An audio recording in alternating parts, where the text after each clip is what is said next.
त नेपाली र इङ्ग्लिसमा फरक छ त किन फरक छ त दुईबाट जन्म भावरा अनि बडी विश कतिले गर्दै त गनेकै छैन किन एक दुई जनाले गर्दै पो गर्नु एउटाले गर्दै छैन यति भयो रमाइलो त अनि भन्नु पर्दैन त मेरो बडी विश गर्दै भनेर आफ्नो साथीभाइहरूलाई भनेकै हो भन्न त भनेपछि आफ्नै साथीभाइहरू नि बिर्से सायद तपाईँसँग पैसा छैन हो नै किन हो त्यही भएर बिर्स्या आजभोलि कसैको मनमा जीवित रहनका लागि पैसा चाहिन्छ क्या अरूको आश नगरौ अबदेखि आत्मनिर्भर बनाऊ आफ्नो बर्थडे विश आफै गरौ खुसी रहौ केही बर्थडे गिफ्ट किनिनु भए 500 रुपियाँ दिउँ नत्र भने मबाट पनि केही आश नलिऊ ल यो मोबाइलको पछाडि छ लैजा के हो यो पहिला खोलेर त हेर्नु चाहन्छु नि होइन महँगो गिफ्ट ल्याइदिएको छु पुरै 500 को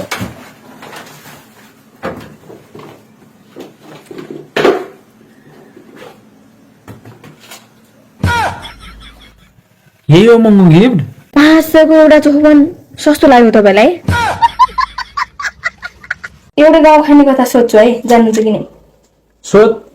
मन लगाएर के छ र पैसा कमाउनु बाहेक त्यो त हो ल न त घर केही गर्छ न त विदेश जान्छ 27 वर्ष पुग्दा पनि बाबुकै घरमै खान्छ को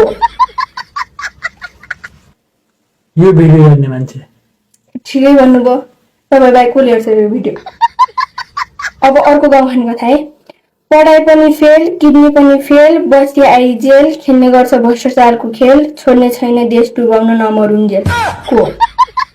यो नाम भन्दिनँ म परिवारलाई भन्दिनँ बरु त्यसको चिन्ह चाहिँ सूर्य हो तँलाई सोध्नु म त एउटा ल सोध्नु पिम्पले घरको 52 ढोका 53 झ्याल भित्र भने बस्छन् स्याल के हो भित्र भने बस्छन् स्याल स्याल बस्ने ठाउँ भनेपछि सिंहदरबार खोइ माल थाहा है हो स्योर हो अब तपाईँको बालो जुन दिन तिनीहरू मरेर जान्छन् शाकाहारी पनि त्यो दिन मासु भात खान्छन् ल भन्नु अब तिनी मर्ने को होला नाम त भन्दैन तर स्योर नेताहरू हुन् अब कोन भन्ने कुरा चाहिँ उहाँले कमेन्ट गर्नुहुन्छ कमाउन त पैसा नकमाएको होइन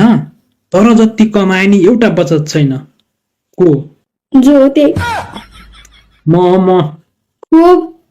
रात दिन गाली नखाए नि होइन जति गाली खाए नि काम गर्ने एउटा जाँगरै छैन हो यो हो तपाईँ त म भन्दा नि नेता हुनु नि यो त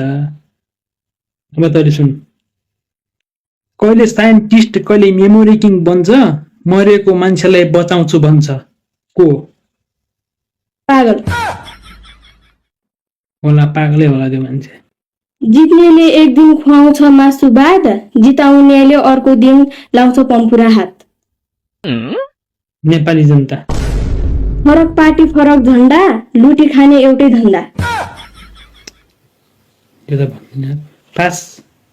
युवाहरूलाई विदेशीको भर चलाउन दे घर आफू भने जनताको करले चिल्लो गाडी चढ पास खाना त रात दिन गाली मात्र खान्छ काम भन्दा बढी उखान टुक्का हान्छ यो पनि पास न त अरूलाई पालो दिन्छ न त आफू मर्छ 84 पूजा गर्ने बेला राजनीति गर्छ पास पेट दुख्दा टाउको दुख्दा विदेशतिरै बास जनताको करको पैसा पार्थ सत्यानाश पास गाउँ भन्ने टन्नै छ काम भन्ने छैन सबले भन्छन् बाख्रा तर बाख्रा भने होइन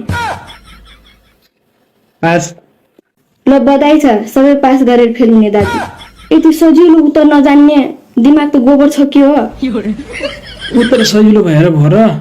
भन्न गाह्रो छ नि त गलतलाई सही ठान्ने र साथ दिनेहरू पनि हुन्छन् के तिनीहरूले गाली गर्न सक्छन्